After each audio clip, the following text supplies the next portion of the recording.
The Avalanche ink another extension. There's a pipe dream potential trade that we may have to finally put to bed. And believe it or not, there was a bright spot to the Nuggets' heartbreaking buzzer-beating loss in their Summer League opener. This is your Denver Sports Daily for July 11th. The biggest stories, the latest news. It's Denver Sports Daily. Chris MacFarland's plan on the blue line is coming together slowly but surely. And that's kind of been the theme for the Colorado Avalanche in terms of their offseason plan. Not a lot of big splashy moves coming in, more so the moves going out in Charlie Coyle and Miles Wood heading to the Columbus Blue Jackets in a pretty transparent salary dump. They inked defenseman Brent Burns to a one-year, $1 million deal. Parker Kelly gets a $1.7 million average annual value extension. And now Josh Manson, who's still under contract, due about $4.5 million in the upcoming season, inks a 2-year extension with Colorado. And Chris MacFarland clearly sees Manson, despite injury issues and some up and down play, as the near future for the Colorado Avalanche in their blue line depth behind Cale Makar and Devon Toews. MacFarland spoke very highly of Josh Manson, who came over to the team during the 2022 stretch run to the Stanley Cup, only played in a handful of games the year after before rebounding to play about 71 out of 82 games and then 48 games last season. So injuries clearly a factor in Manson's productivity and participation on the ice. But when healthy, he's been a bit of a veteran presence, somebody that brings a nice leadership role, some size and skill on the blue line that they have been lacking at times, and something we saw exposed during the Dallas Stars playoff series last season. And somebody that clearly, along with Malinsky, Cale Makar, Devon Toews, etc., Chris MacFarland feels is important to maintain this next 2 to 3 year window for the Avs as they continue to hunt for another Stanley Cup. We will see what remains of Chris MacFarland's offseason plans, as the Avs still have a little bit of cap space left to fill and still have some holes, particularly on their wingers slots on their third line. Could a big move be coming? Maybe. I don't know. It would probably require a trade of Martin Necas, who is due $6.5 million on the 1 year remaining on the contract that the Avs inherited from the Carolina Hurricanes. One big move we can probably put to bed, however, is the trade for NHL superstar Sidney Crosby. The Penguins legend has oft been linked in trade rumors, considering the fact that the Pittsburgh Penguins are on a little bit of a downsloping trajectory.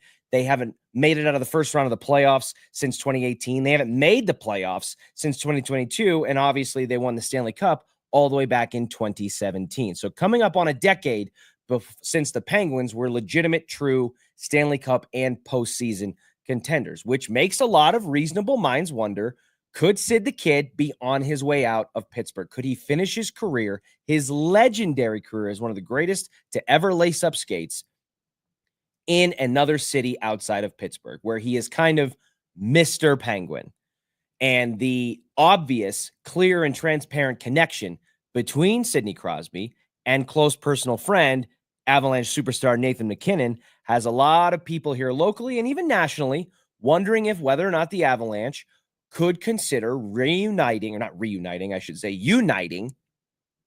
Nathan MacKinnon and Sidney Crosby in the burgundy and blue here in Colorado. We get tastes every so often via the Olympics and most recently the Four Nations face-off as to what that might look like to have Sid the Kid and Nate Dogg playing alongside each other, and it's pretty tantalizing, as you might imagine. However, it seems clear, based on ESPN's senior NHL reporter Greg Wyshynski's eyes, that if Sidney Crosby does finish his career somewhere other than Pittsburgh, it likely would not be in Colorado, where he called it a pipe dream, quote unquote.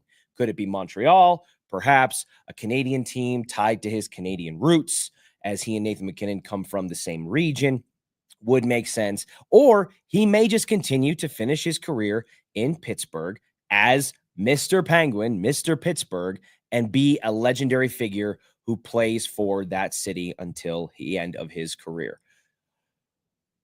A move like this for Chris McFarland would definitely probably bring back some life that was and some goodwill that was maybe lost on some members of the fan base after the Mikko Rantanen trade. But it seems like a short-term play that may or may not pay off and would cost a pretty penny considering Sidney Crosby's making north of $9 million per year, and the Avs would have to clear a pretty significant amount of cap space in order to accompany that. So for now, it looks like we will put the Nate Dogg, Sid the Kid dream to bed.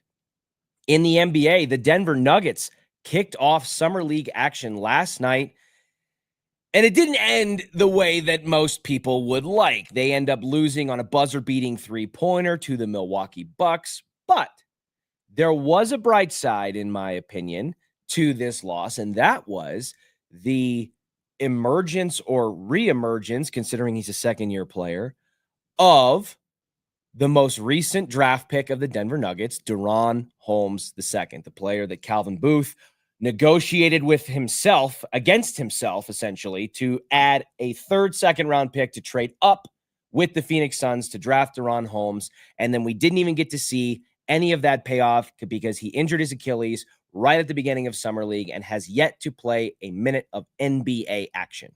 Well, he got his chance to return to the court in Summer League last night, and he looked pretty good.